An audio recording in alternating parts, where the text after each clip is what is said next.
I am Joshua, 32 years old, and my parents cut me off for 4 years like I didn't exist. Before I tell you about the moment my father tried to financially ruin me in front of a room full of people and ended up leaving in the back of a police cruiser, let me know where you are watching from in the comments. It was a Tuesday morning, exactly 45 minutes past 7.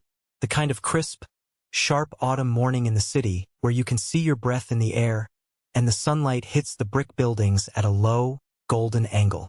I was standing behind the massive oak counter of my shop, Riverside Coffee. My hands were wrapped around the cold metal of the portafilter, tamping down freshly ground espresso beans. The shop smelled incredible. A deep, rich mix of dark roast Colombian coffee, warm butter croissants, and the faint scent of cinnamon from the bakery rack. The low hum of the espresso machine and the soft, rhythmic jazz playing from the ceiling speakers created a perfect, peaceful rhythm. This was my sanctuary. I knew every scratch on the hardwood floor because I sanded those boards myself. I knew the slight squeak of the front door hinge. I knew the names of my morning regulars.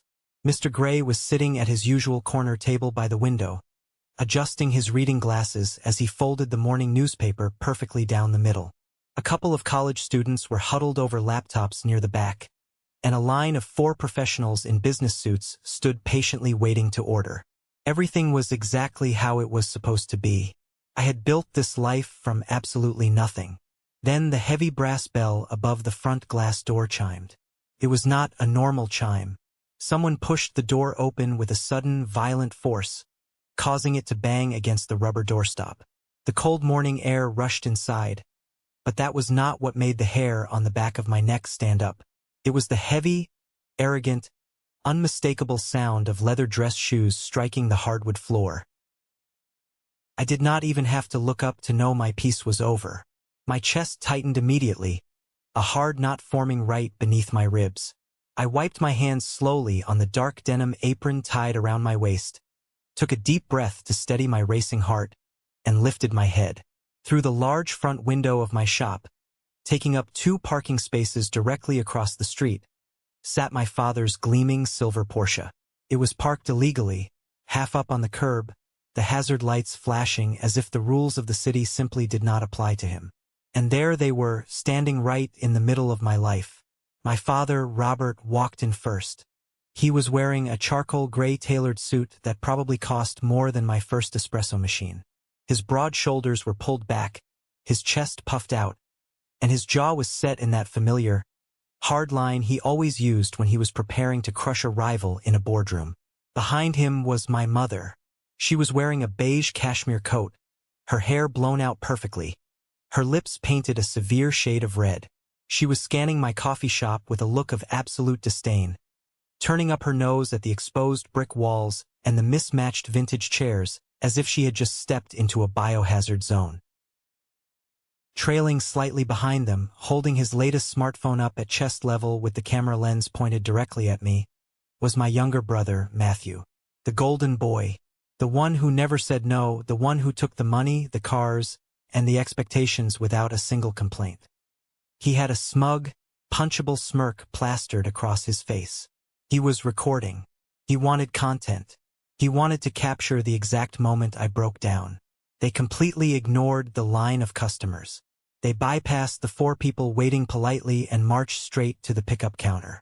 My father placed both of his heavy hands flat on my wooden counter, leaning his weight forward, invading my space. "What a cute little place," my father announced. His voice was booming. It was not a greeting. It was a performance. He projected his voice so the college students in the back and Mr. Qley by the window would stop what they were doing and look. "We are so proud of you, Joshua." Proud. The word tasted like poison. My jaw clenched so hard my teeth ached. But I kept my face entirely blank. I did not flinch. I did not step back. I just stood there, looking at the man who had not spoken a single word to me in 1,460 days. My mother stepped up beside him, resting her hand on his arm. She turned to the young woman standing at the front of the line, flashing a blinding, entirely fake smile.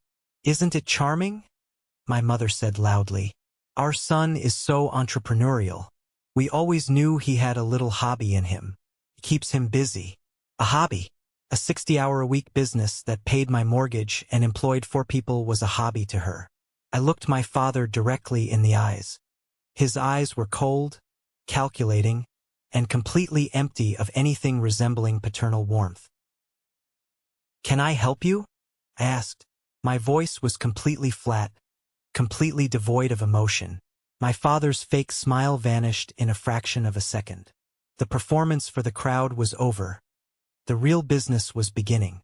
He reached inside his expensive leather portfolio, pulled out a thick, legally bound document heavily stapled at the corner, and slammed it down onto my counter. The violent slap of the paper made the glass tip jar rattle. He leaned in closer. I could smell the sharp, expensive musk of his cologne. "You have had your fun playing independent, Joshua," he hissed.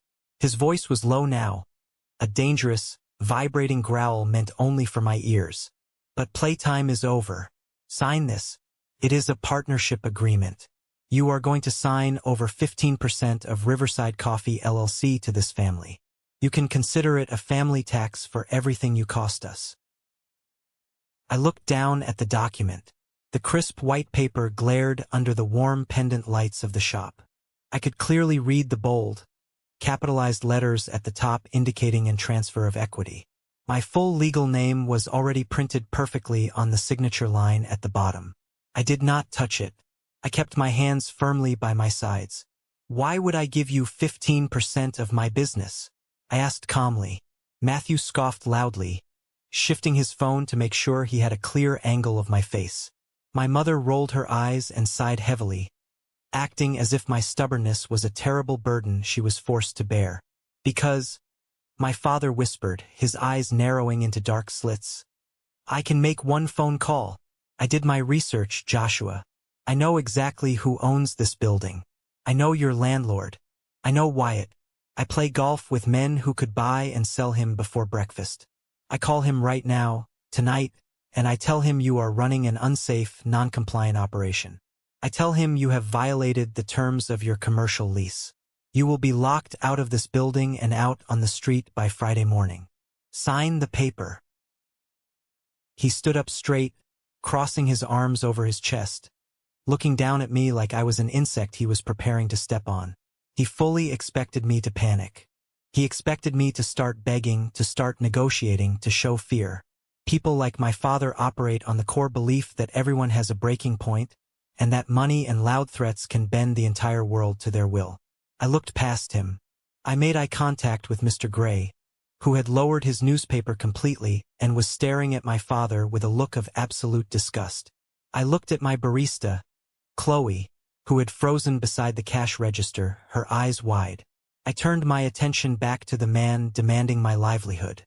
I reached over, grabbed a clean paper napkin, and used the edge of it to slide his extortion contract back across the counter until it bumped against his knuckles.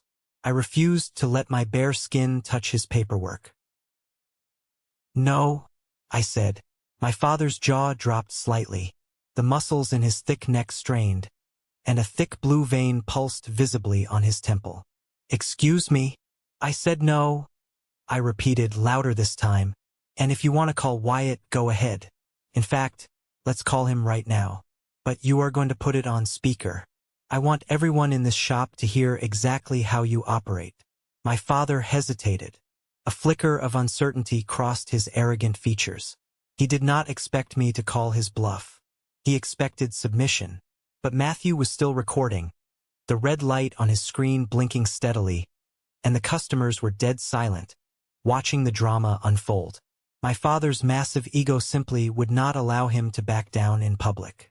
He pulled his sleek smartphone from his jacket pocket, his thumb jabbing aggressively at the screen. He scrolled to his contacts, found the number, hit dial, and pressed the speaker icon. He set the phone down right on top of his rejected contract. The dial tone echoed loudly in the quiet coffee shop. 1 ring, 2 rings, 3 rings. The tension in the room was so thick it felt hard to breathe. Then, a gruff, alert voice answered the line. "Yeah, Wyatt speaking." My father's posture instantly changed. He puffed his chest back out, plastering a fake, hearty tone onto his voice. "Wyatt, Robert Pierce here. Listen, we need to have a serious conversation about your tenant down on Alder Street. Riverside Coffee. I am Joshua's father, and I need to inform you about some severe lease violations and unapproved operations going on in your commercial unit right now." There was a heavy, dead pause on the other end of the line. I could hear the faint sound of traffic in the background on Wyatt's end. Then Wyatt spoke, his voice completely unbothered, laced with an unmistakable edge of irritation. "Who told you I'd evict him?" Wyatt asked. My father blinked hard. His confident smile completely dissolved. "What? Wyatt, I am telling you he is running a non-compliant shop. As his father, I have a right to intervene and—" "I don't deal with fathers," Wyatt interrupted, his voice cutting through the speaker like a blade. "I deal with my tenant. I deal with Joshua. You are not protecting him, Robert. You are trying to steal from him. Do not ever call this number regarding my building again." The line went dead with a sharp click. The silence that followed was deafening. My father stood frozen, staring down at his phone, as if the piece of metal and glass had just personally betrayed him. My mother's mouth was hanging slightly open. Matthew lowered his camera just a fraction of an inch, the smugness completely wiped from his face. I looked at the man standing across the counter from me. As I stared at his shocked, humiliated face, the walls of the coffee shop seemed to fade away. My mind violently pulled me back in time. I was no longer 32 years old, standing in a successful business. I was 28 again. I was standing in the freezing snow, feeling the absolute, crushing weight of what it meant to be discarded by the people who were supposed to love you unconditionally. 4 years ago, the night they cut me off felt exactly like a funeral. It was a funeral for a family that was still breathing, a mourning period for parents who chose control over their own flesh and blood. At 28, I was miserable. I was working a high-pressure corporate job at a massive logistics firm. It was a job my father had aggressively maneuvered me into using his golf course connections. I had a massive salary that looked great on paper. I had a corner office with a view of the city skyline. I had a guaranteed promotion to regional director dangling right over my head, promised to me by the end of the fourth quarter. But I was dying inside. I was working 80 to 90 hours a week. I was missing every weekend, every holiday. I was making incredibly rich men even richer by exploiting loopholes and destroying smaller supply chain businesses. Every morning I woke up, looked in the mirror, and hated the man looking back at me. The stress was physically destroying my body. I was losing weight, my hair was thinning, and I could not sleep for more than 3 hours a night without waking up in a cold sweat. One evening in late November, I drove to my parents' massive, gated estate in the suburbs. We were having a formal family dinner in their dining room. The table was set with heavy silver cutlery and crystal glasses. My mother was serving a roast. Matthew was talking loudly about a new sports car he wanted. I waited until the plates were cleared, and then I told them the truth. I looked my father in the eye and told him I was resigning the next morning. I told him I could not do it anymore. I told him I wanted to take whatever savings I had, secure a small commercial loan, and open a coffee shop. It was a dream I had held onto since college, a dream I had buried to make him happy. The reaction was not disappointment. It was an explosion of pure, unadulterated rage. My father grabbed his heavy crystal whiskey glass and hurled it across the room. It smashed against the stone fireplace, shattering into 100 glittering pieces, raining glass down onto the expensive Persian rug. He stood up, knocking his heavy dining chair backward. His face turned a deep, terrifying shade of purple. He towered over the table, pointing a shaking finger directly at my face. He told me I was an ungrateful, pathetic embarrassment. He screamed that I was throwing away a golden ticket, that I was humiliating him in front of his peers. "You want to pour coffee for minimum wage?" he roared, spit flying from his lips. "You want to throw away the salary and the promotion I secured for you? Fine. But if you walk away from that firm, you walk away from this family. I will call my lawyer tomorrow morning. I will cut you out of the inheritance." I will erase your name from the family trust completely. He was not bluffing. My parents had always used money as a weapon. They had drained my entire college fund years ago to leverage one of their own risky real estate deals, promising they would pay it back with interest. They never did. I took out massive student loans to finish my degree, loans I was still paying off while earning that corporate salary. My mother sat perfectly still at the head of the table.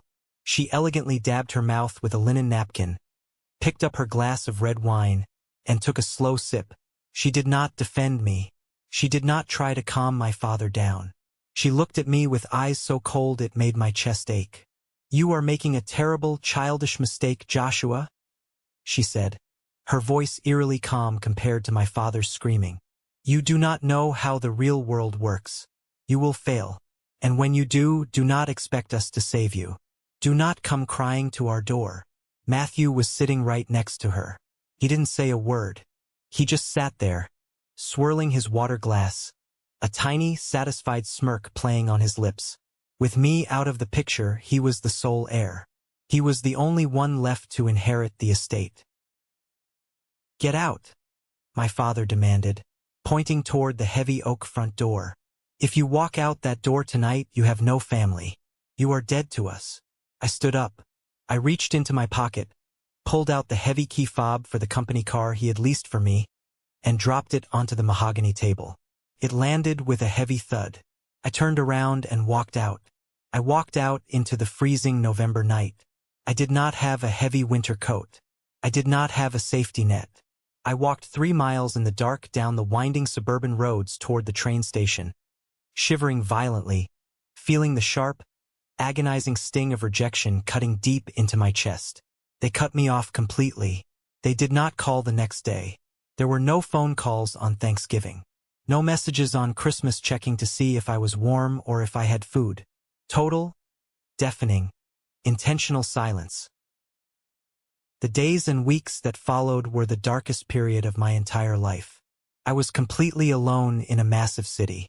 I had some corporate savings, but breaking my apartment lease to find something cheaper drained almost all of it. I did not have enough capital to survive and start a business simultaneously. I needed a bridge loan. I needed a friend.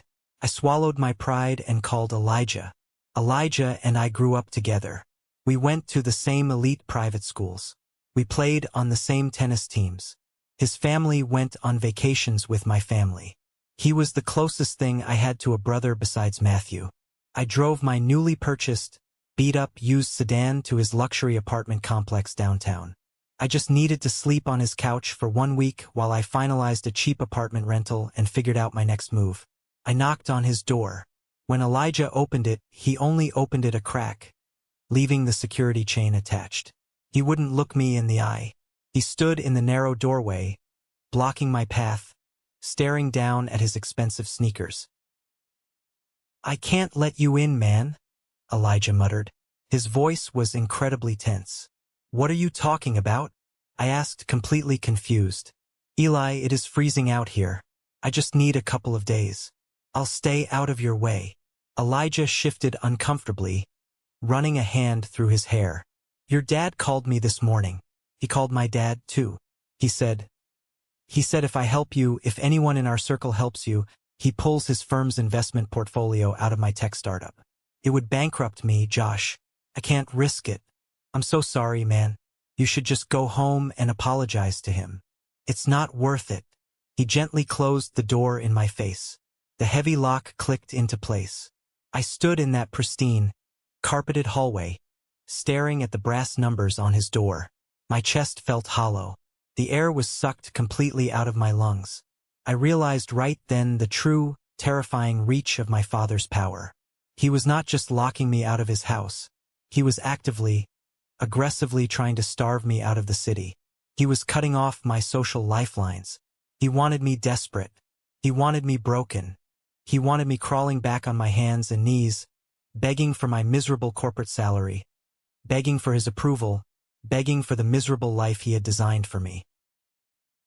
I walked back down to my cold car. I gripped my steering wheel so hard my hands shook, tears of pure, hot frustration burning my eyes. Sitting in the dark, I made a promise to myself. I would never crawl. I would never ask them for a single dime. I would rather starve on the street than give them the satisfaction of seeing me break. I lived out of the back seat of my car for a month and a half. I bought a cheap membership to a 24-hour gym just so I could take hot showers and brush my teeth before sunrise. I worked 3 different minimum wage jobs. I worked retail during the day, waited tables at a diner at night, and did freelance data entry on my laptop in the back of my car until my eyes blurred. I saved every single penny. I ate ramen noodles and day-old bread. Eventually, I scraped together enough cash to secure a deposit for a commercial lease. I found a rundown, abandoned, disgusting corner unit on Alder Street.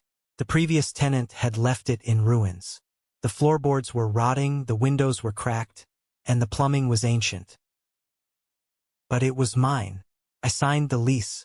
I moved a sleeping bag into the back storage closet and spent every waking hour in that building. I could not afford contractors. I taught myself basic commercial plumbing by watching hundreds of hours of videos online. I rented a heavy industrial sander and sanded the rotting hardwood floors for 3 days straight until my hands were covered in bloody blisters. I bought a broken, used commercial espresso machine from a bankrupt diner and refurbished it myself, ordering replacement parts one by one.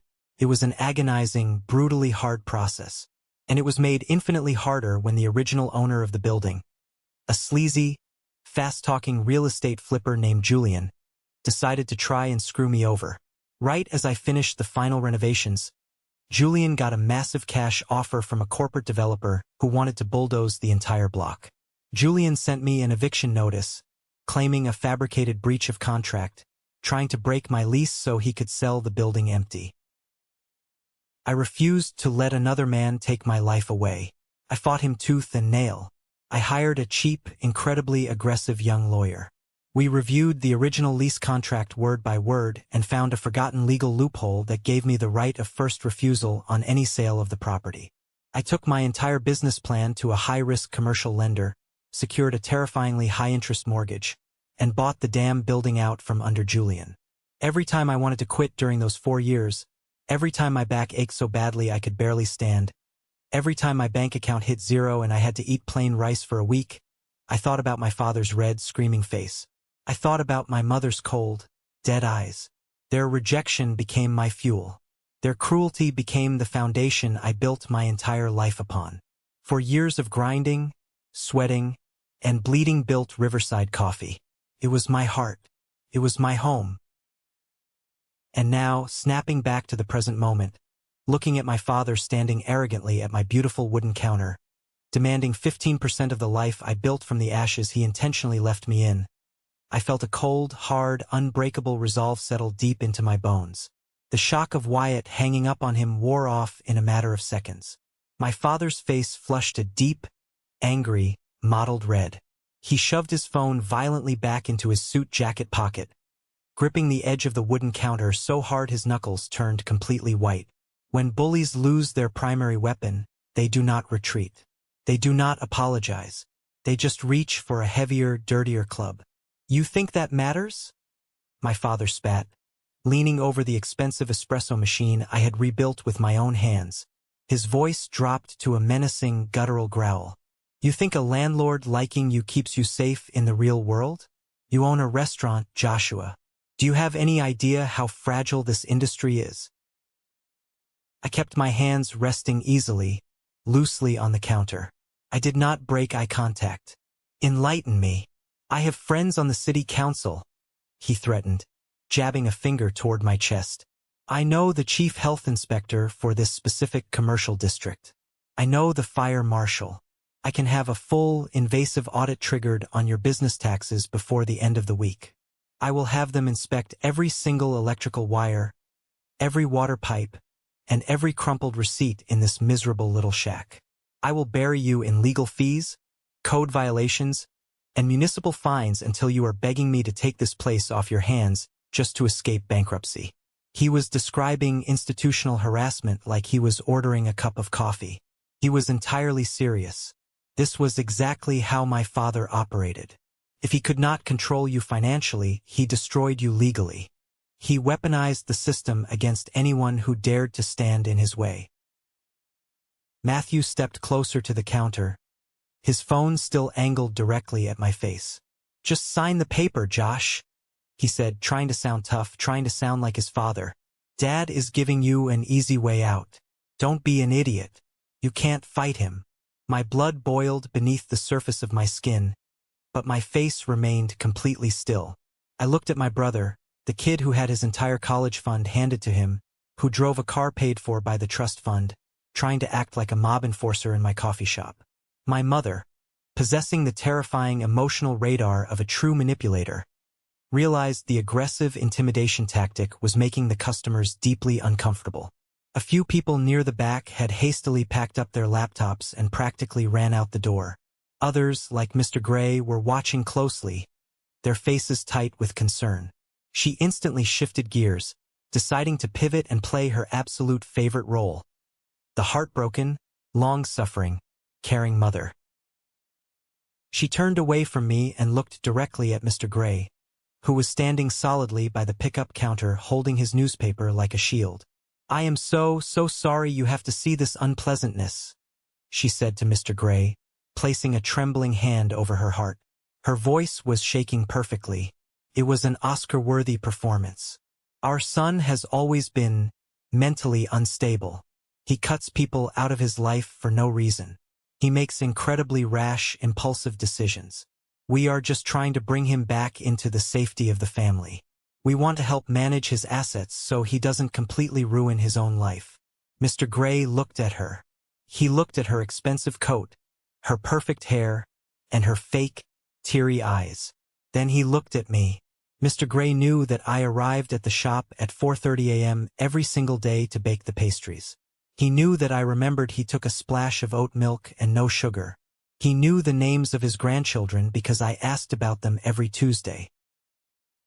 Mr. Qley did not buy her toxic act for a single second. He just took a slow, deliberate sip of his hot coffee, tightened his grip on his newspaper, and stepped back, crossing his arms over his chest like a silent sentry. My mother turned back to me, her eyes immediately narrowing into vicious slits. The sweet, caring mother act melted away the instant she realized the audience wasn't buying it. "You are embarrassing us, Joshua," she hissed. "You always do. We gave you everything. We gave you a perfect life, and you repay us by serving coffee to strangers like a peasant. Sign the document. Give your father the equity he is asking for, and we will make sure you don't go bankrupt and end up sleeping on the streets again." "You want 15%? I stated flatly, ignoring her insults completely. "To start," my father corrected, aggressively adjusting his silk tie. "We will handle the back-end corporate finances. We will streamline your operations. You just stay behind the counter and make the coffee." I looked at the three of them, my family, the people whose blood ran in my veins, the people who were supposed to protect me, guide me, and love me were standing in my place of business, threatening my livelihood, trying to legally extort me in broad daylight. "Qley," I said, not taking my eyes off my father's face for a second. Qley stepped up right beside me. She was a tough, 22-year-old college student who took exactly zero garbage from anyone. "Yes, boss. Can you watch the register and keep an eye on the floor for exactly 2 minutes? "Got it," she said firmly. She crossed her arms and glared openly at my father. I turned my back on my family. I did not rush. I walked at a normal, measured pace down the length of the counter to the small, reinforced office door at the back of the shop. I keyed in the 6-digit security code, stepped inside the cramped office, and knelt down on the concrete floor. I spun the dial on the heavy steel safe bolted into the foundation. I didn't need to search through the files. I knew exactly where the folder was. It was a thick, heavy, blue manila folder. I had spent thousands of dollars on my lawyer to ensure that every single piece of paper inside this folder was absolutely bulletproof. It was the armor I had spent 4 years forging. I grabbed the heavy blue folder, locked the safe securely, and walked back out to the front counter. I dropped the folder directly on top of my father's ridiculous extortion contract. The heavy slap of the paper echoed in the tense silence of the shop. You want to talk about assets, compliance, and legalities, I said, my voice cutting through the tension in the room like a freshly sharpened knife. Let's talk about it. Let's talk about exactly what you are trying to steal today. My father looked down at the blue folder. He frowned, his thick eyebrows pulling together. What is this garbage? Open it, I challenged him. I stepped back and gestured toward the folder with an open hand. Read it. You are a businessman. Read the paperwork. My father sneered, but his inherent arrogance and curiosity got the better of him. He flipped open the heavy cover of the blue folder. The first document on top was a standard city commercial operating license. He glossed over it, barely reading the print. The second document was a past, pristine fire inspection report from exactly 3 months ago. He scoffed loudly, looking up at me as if I was wasting his incredibly valuable time. You think basic operational permits impress me, Joshua? He demanded, his voice dripping with condescension. Every hot dog stand on the corner has these. Keep reading, I instructed, my voice unwavering. He flipped to the third document. It was a legal deed summary from the county recorder's office. The print was crisp, bearing the official, raised blue stamp of the state government. I watched his eyes as they hit the page. I watched his brain switch from angry father mode to corporate executive mode. I watched his eyes scan the complex legal jargon. I watched his gaze trace down the page to the specific section clearly marked, property owner. The silence in the room stretched out. Felt like time had stopped entirely. The soft jazz music overhead suddenly felt deafeningly loud. My father's thick brow furrowed. He read the line again. He blinked hard, squinting, as if the bold, black words on the page might magically rearrange themselves if he focused enough. What is this? He asked. His loud, booming, authoritative voice had suddenly lost all of its volume.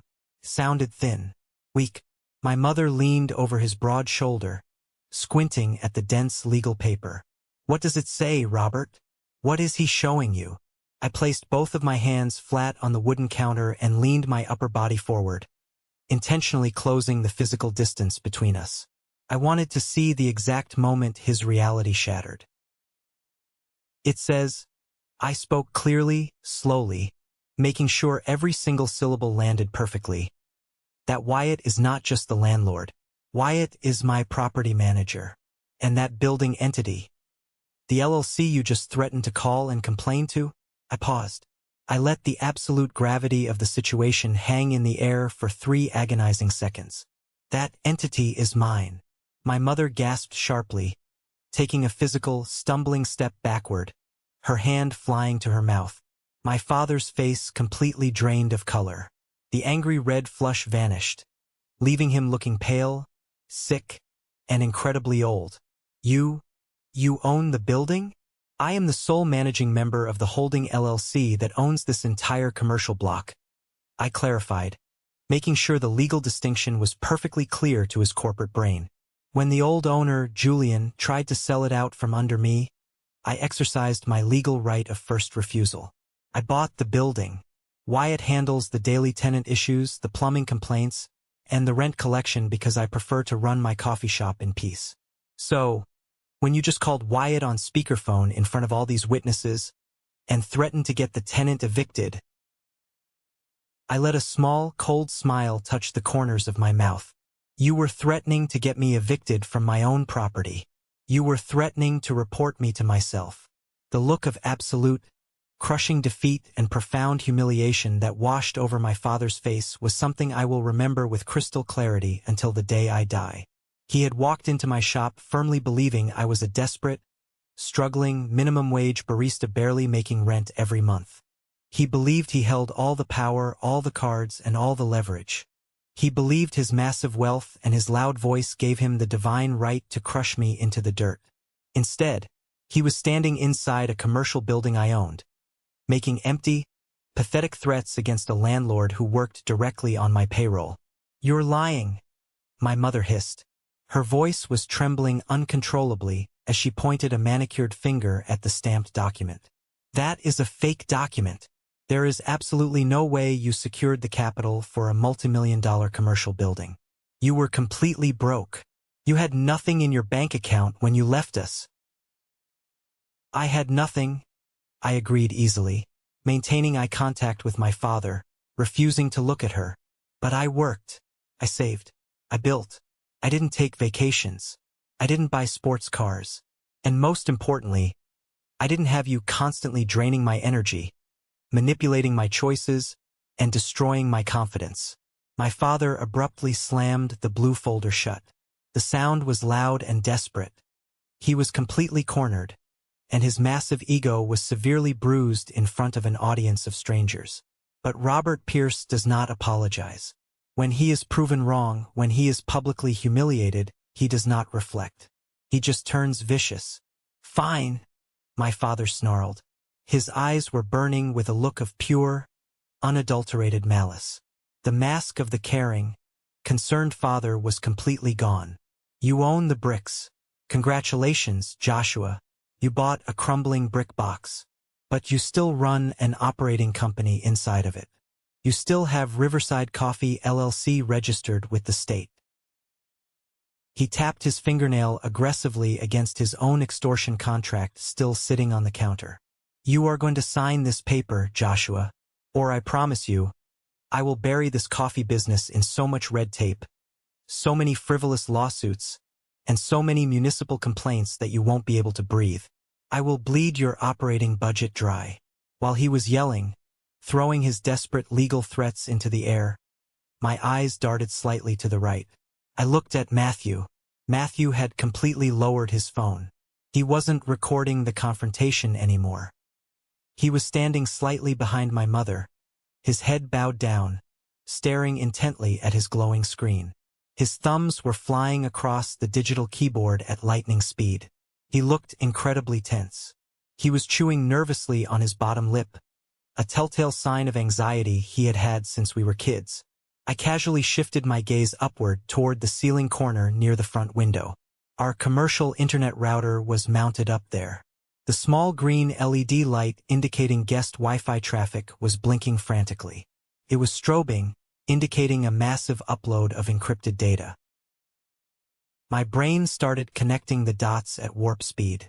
Why would Matthew, the kid who lived for social media drama, stop recording the biggest confrontation of our lives? The only thing Matthew loved more than family chaos was posting it online for validation. Unless he was doing something else. Something highly specific. Something my father had instructed him to do as a digital backup plan in case the physical intimidation failed. A cold, sharp chill ran rapidly down my spine, immediately followed by a massive spike of adrenaline. I remembered my father's exact words from just 5 minutes ago. We will handle the back-end corporate finances. They weren't just here to yell at me. They weren't just here to threaten me with building inspectors. They had a coordinated plan already in motion. I reached deep into my heavy apron pocket and pulled out my own smartphone. I bypassed my standard text messages and immediately opened my secure, encrypted email application tied to the LLC registry. I swiped down to refresh the inbox. Nothing. The screen was empty. I waited 2 seconds and swiped down to refresh it again. And then, a bright, glaring red notification banner popped up at the very top of my screen. The email subject line read, in bold, terrifying letters, urgent notification. Change of control request initiated, Riverside Coffee LLC. My heart slammed against my ribs like a sledgehammer, but my hands remained perfectly, unnaturally steady. I tapped the email to open the full report. It was an automated, high-priority security alert from the state's Corporate Compliance Registry Office. Someone was actively, in real time, trying to legally hijack my business entity. They were attempting to file a fraudulent change of registered agent and managing member form, attempting to digitally insert their own names onto my corporate filings, effectively locking me out of my own company's bank accounts and tax profiles. I read the specific details generated by the state's security system. Filing name submitted, Robert Pierce.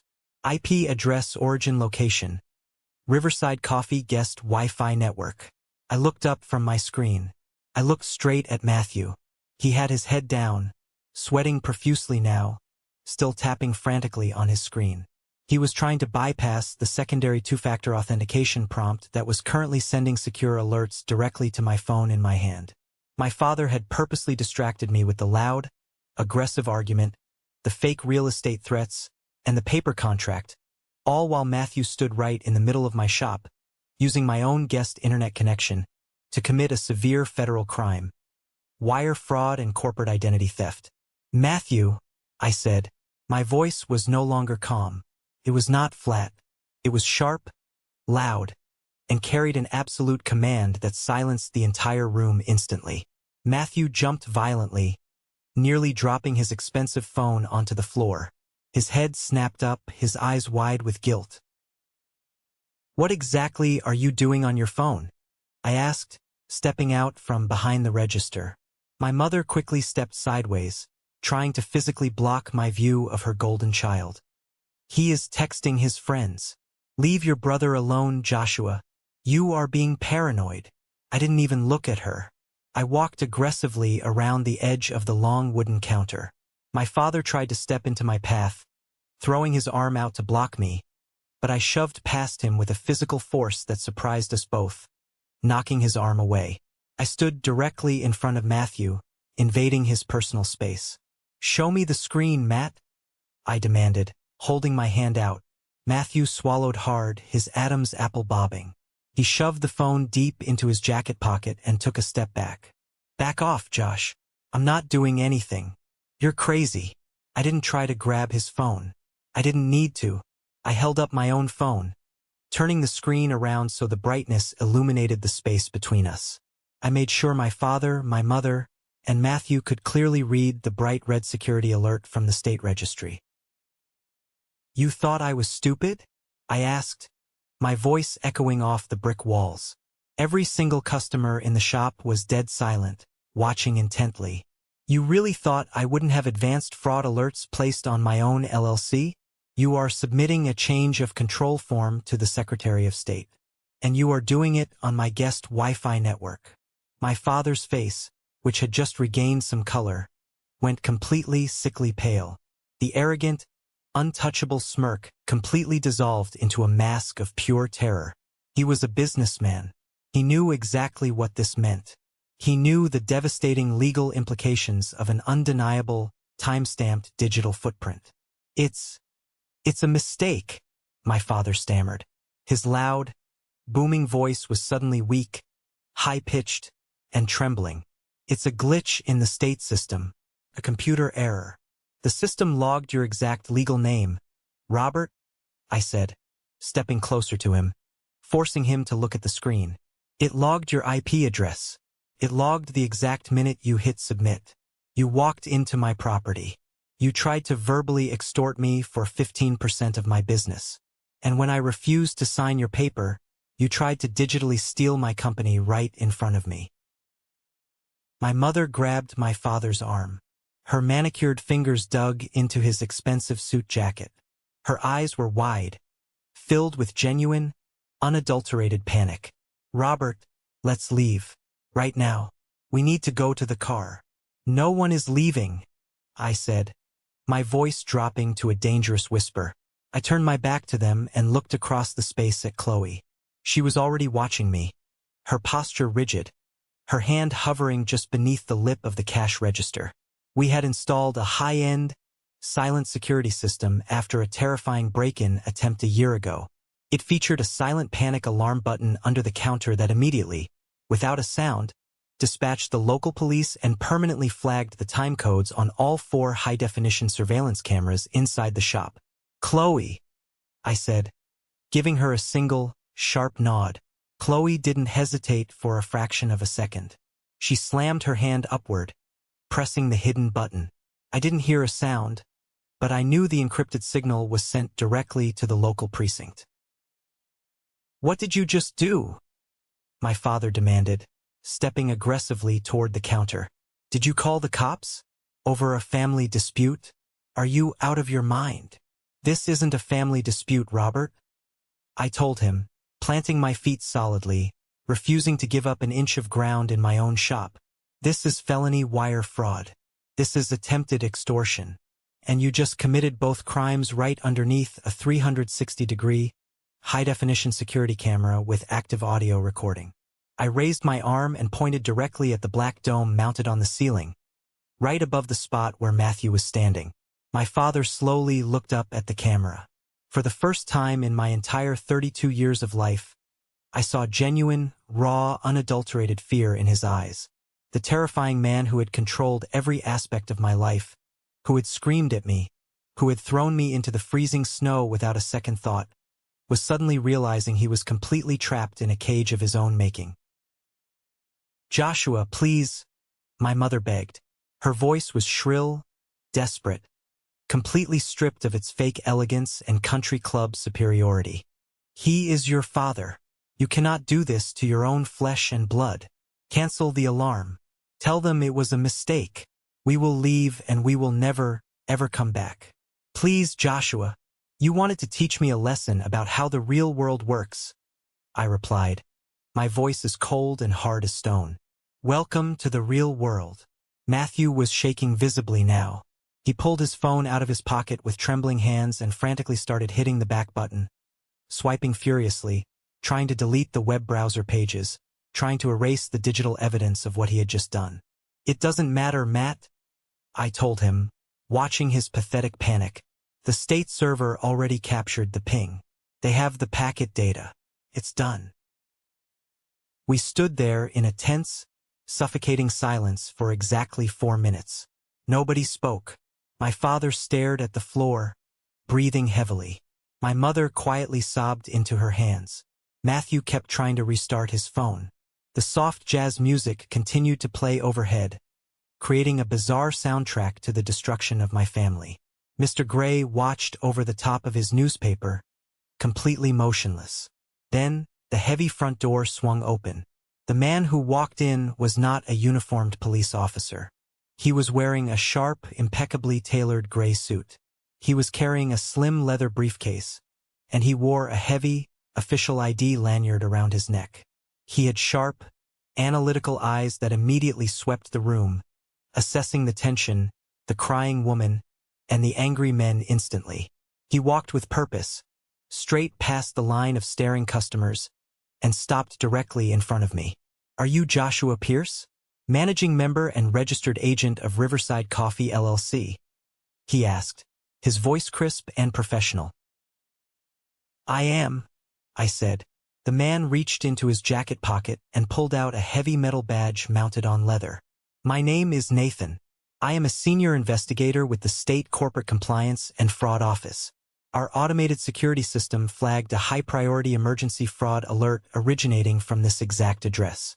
Specifically, we detected a forceful, unauthorized attempt to alter corporate registration data and transfer executive control from an unverified IP address." My mother let out a small, terrified gasp, clutching her designer purse to her chest. My father looked like he was going to be physically sick. The color completely drained from his face again. "I received the security alert on my end as well," I told Nathan, showing him the red banner still glowing on my phone screen. "The filing attempt was completely unauthorized. I did not initiate it." Nathan nodded curtly. He set his briefcase on the counter, snapped it open, and pulled out a digital tablet. He looked up, his cold gaze sweeping over the 3 people standing near the counter. "And which one of you is Robert Pierce?" Nathan asked. My father swallowed hard, the sound audible in the quiet shop. He nervously straightened his silk tie, desperately trying to muster up some of his usual corporate authority and boardroom bravado. "I am," my father said, his voice shaky. "I am his father. Look, officer, this is a massive misunderstanding. A simple clerical error. I am a silent investor in his company, and I was simply updating our internal administrative files on the state website. There is no fraud happening here." "That is an absolute lie," I stated immediately, my voice ringing out clear and loud. "He holds 0 equity in this LLC. We have no partnership contract. He invested nothing. He was actively attempting to verbally extort me for 15% of my business mere moments before the digital filing was initiated by his son on my guest network. Nathan didn't even blink at my father's excuse. He just tapped his stylus against his tablet screen. Sir, you understand that submitting false corporate documents to the state registry is a Class C felony, correct? It carries severe criminal penalties, including mandatory state prison time. Before my father could formulate another desperate lie, the heavy glass door of the shop opened again. This time, the bells chimed over the sound of heavy, authoritative boots hitting the hardwood floor. Two fully uniformed city police officers stepped into the shop. Officer Carter, a tall, imposing man with a stern face and a shaved head, and his younger partner, Officer Luke. Through the front window, cutting through the morning sunlight, I could see the bright red and blue lights of their cruiser reflecting wildly off the hood of my father's precious, illegally parked silver Porsche. We got a silent panic alarm triggered from this location, Officer Carter said, his hand resting casually but purposefully on his heavy-duty belt. He scanned the room, his eyes lingering on the crying woman and the pale men, before looking directly at me. Are you the owner? Is everyone in here safe? I am the owner, I said firmly. I am safe. But these three individuals walked into my business and attempted to verbally extort me for a percentage of my company. When I refused their demands, they used my Wi-Fi network to attempt a fraudulent, illegal takeover of my LLC registry with the state. The state compliance investigator is standing right here, confirming the digital trail. Officer Carter looked at Nathan. Nathan gave a single, curt nod and turned his tablet screen to show the police officer the flagged IP address and the timestamped state logs. Officer Carter's jaw tightened. He looked directly at my father. Sir, Carter said, his voice deep and commanding. Step away from the counter immediately. Keep your hands out of your pockets and where I can see them. This is absurd, my father shouted, finally losing the last shred of his temper. Fear turned back into explosive anger. I am a respected businessman. I own a massive real estate portfolio in this city. You cannot treat me like a common street criminal. I know the chief of police. This is a private family matter. Officer Luke stepped forward, closing the distance quickly. Sir, lower your voice and step back right now, or I will put you in handcuffs and drag you out of here. Do not test me. My father froze. He looked at the two armed officers. He looked at the stone-faced state investigator. Then he looked at me. There was no way out. The walls had completely closed in. His massive bank account couldn't buy him out of this. His loud, booming voice couldn't intimidate the police. He slowly stepped backward, raising his shaking hands slightly in the air. Do you want to press formal charges today? Officer Carter asked me, pulling out a small notepad. I want the digital fraud attempt investigated fully by the state office, I said, looking at Nathan, who nodded in agreement, already typing up his preliminary report.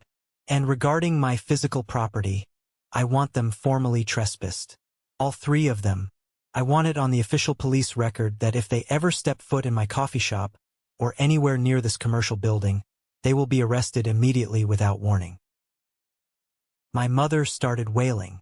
Real ugly, desperate tears this time. It was a pathetic sight. Joshua, please. We are your family. We gave you life. You can't ban us from your life. Think about what our friends will say.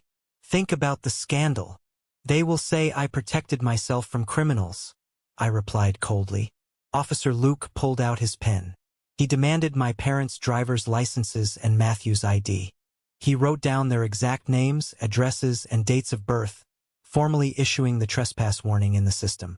Listen to me very carefully, Officer Luke told my father, handing the IDs back. You are now legally, permanently banned from these premises. If you return, you will be arrested for criminal trespassing. There will be no warnings. Do you understand? My father didn't speak. He just glared at the floorboards, his jaw tight, his chest heaving. I asked if you understand, Luke repeated, his voice much louder, echoing in the quiet shop. I understand, My father whispered. Good. Now turn around and get out, Carter ordered, pointing toward the door.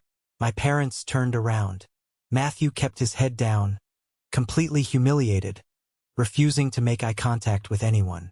They walked slowly toward the door, doing the walk of shame past the line of my loyal customers who had watched their entire meltdown. Just as my father pushed the heavy glass door open to leave, Officer Carter's shoulder radio crackled loudly with static.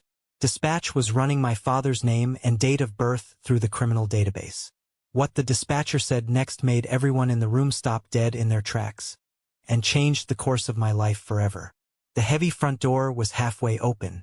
The cold autumn air was rushing into the coffee shop.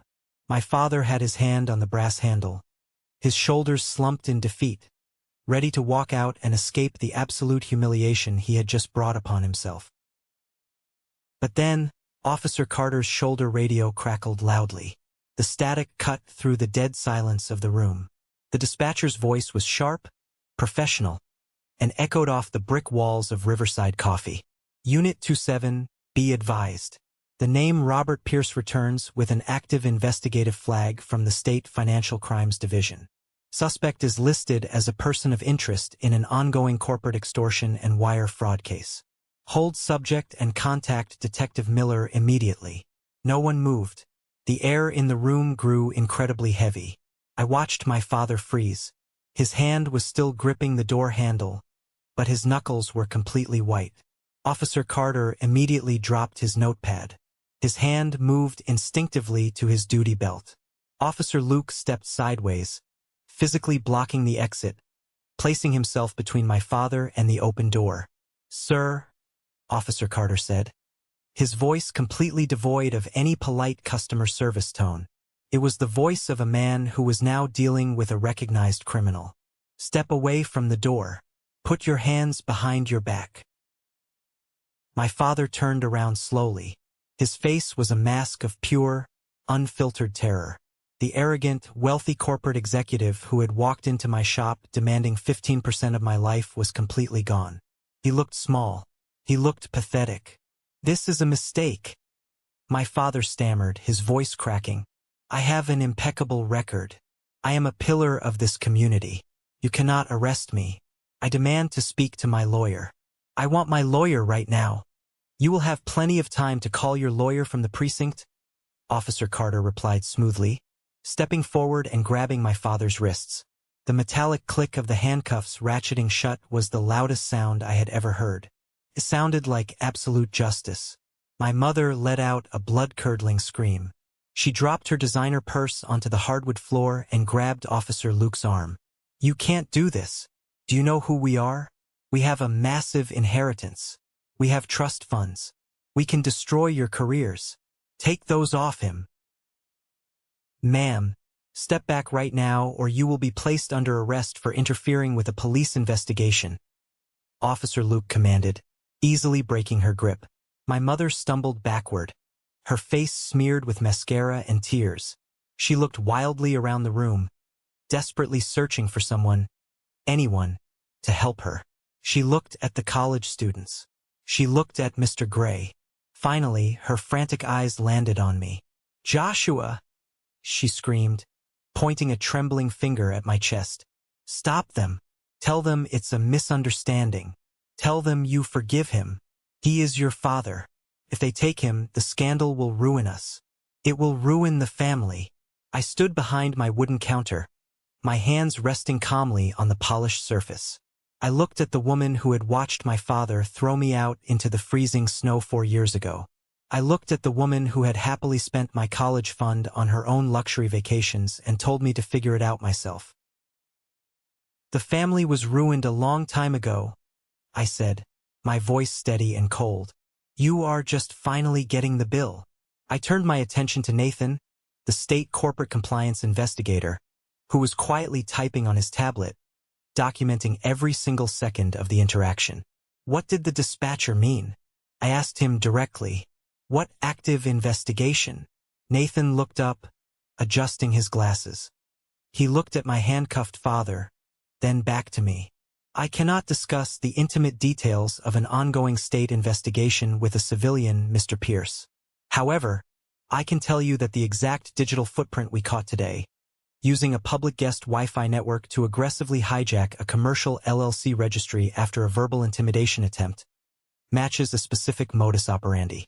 We have another small business owner, a woman who runs a boutique across town, who filed a very similar report 3 months ago. Your father attempted to force her into a hostile takeover. She refused, and hours later, someone tried to digitally steal her company. We just needed to catch him in the act to connect the IP address to his physical presence. Thanks to your security cameras and your immediate silent alarm, we have him dead to rights. A cold wave of realization washed over me. My father was not just a domestic abuser. He was not just a toxic parent who wanted to control his son. He was a serial corporate predator. He had built a system out of finding vulnerable small business owners, intimidating them with his wealth, and stealing their hard-earned equity through digital backdoors and legal threats. He thought he could do the exact same thing to me because I was his son. He thought my lifelong fear of him would make me the easiest target of all. He was incredibly wrong. Matthew, Officer Carter barked, turning his attention to my younger brother. Matthew was plastered against the front window, trying to make himself invisible. Hand over the cell phone, right now. It is being seized as digital evidence in a federal wire fraud investigation. Matthew whimpered. The golden boy, the one who had never faced a single consequence in his entire pampered life, began to hyperventilate. His hands were shaking so violently he almost dropped the phone as he handed it to the officer. I didn't want to do it, Matthew cried out, immediately throwing our father under the bus without a second thought. He made me do it. He told me to log into the state portal. He gave me the passwords. I was just following his orders. Please, I don't want to go to jail. I have a salary. I have a life. Shut up, Matthew. My father roared from his handcuffs, his face turning purple again. Do not say another word without a lawyer. You have the right to remain silent, Officer Carter began, reciting the Miranda rights in a calm, practiced voice as he marched my father toward the front door. Anything you say can and will be used against you in a court of law. They walked him out the door. The bells chimed a cheerful, bright sound that felt incredibly ironic. I watched through the large front window as they pushed my father into the back of the police cruiser, pressing his head down to clear the doorframe. My mother ran out after them, sobbing hysterically, completely ignoring her illegally parked Porsche. Matthew trailed behind her, clutching his chest, looking like he was about to pass out on the sidewalk. The cruiser pulled away, the red and blue lights flashing against the brick buildings of Alder Street. A tow truck arrived exactly 12 minutes later and dragged my father's gleaming silver Porsche away for being parked in a commercial loading zone. Inside the coffee shop, the heavy, suffocating tension finally broke. Mr. Gray, who had stood completely silent throughout the entire 20-minute ordeal, slowly folded his newspaper. He walked up to the counter, reached into his wallet, and pulled out a crisp $20 bill. He dropped it directly into Qley's tip jar. Your espresso, Mr. Gray said, looking me directly in the eye, is the best in the city, Joshua. I will see you tomorrow morning. See you tomorrow, Mr. Gray, I replied, a genuine smile finally breaking across my face. The next few weeks were a massive, chaotic whirlwind of legal meetings, police statements, and aggressive boundary setting. I did not sit back and wait for the dust to settle. I went on the absolute offensive. I took the revenue from Riverside Coffee and hired the most ruthless, heavily recommended commercial litigation lawyer in the city. My lawyer filed for an immediate permanent restraining order against Robert, my mother, and Matthew. Because we had the high-definition security footage showing the physical intimidation, the clear audio of the extortion threat, and the undeniable digital logs of the Wi-Fi network fraud, the judge granted the order without a moment of hesitation. They were legally barred from coming within 500 feet of my coffee shop, my commercial building, or my personal residence. If they even tried to send a text message through a third party, they would be held in contempt of court. But the restraining order was just the beginning of the nightmare for the Pierce family empire. The state investigator, Nathan, was incredibly thorough. Because my father had used my guest Wi-Fi to commit a felony, the State Financial Crimes Division secured warrants to seize his personal computers, his corporate servers, and his massive financial ledgers. They dug into his history. They found the boutique owner. They found 2 other independent contractors he had successfully blackmailed into signing over equity. The dominoes began to fall rapidly. The corporate logistics firm that my father had dedicated his entire life to, the firm he had tried to force me to die for, immediately placed him on unpaid administrative leave the moment the felony fraud charges were filed. 3 days later, to protect their own public relations, they terminated his contract entirely. He lost his massive salary. He lost his corporate prestige. He lost his golf club memberships. And then the ultimate betrayal happened. My mother, realizing that my father's massive legal bills and potential criminal restitution were going to severely drain their bank accounts, did exactly what a narcissist does when the ship starts sinking. She scrambled for the lifeboats. She filed for divorce. She hired her own aggressive lawyer and filed emergency motions to freeze the family trust and the inheritance accounts, claiming she had absolutely no knowledge of his criminal activities and wanted to protect her half of the assets. The woman who had stood in my coffee shop, demanding I hand over my hard-earned money to protect the family, was now actively destroying that exact same family to save her own designer wardrobe and her luxury lifestyle. Matthew, terrified of facing federal wire fraud charges as an accomplice, turned state's evidence.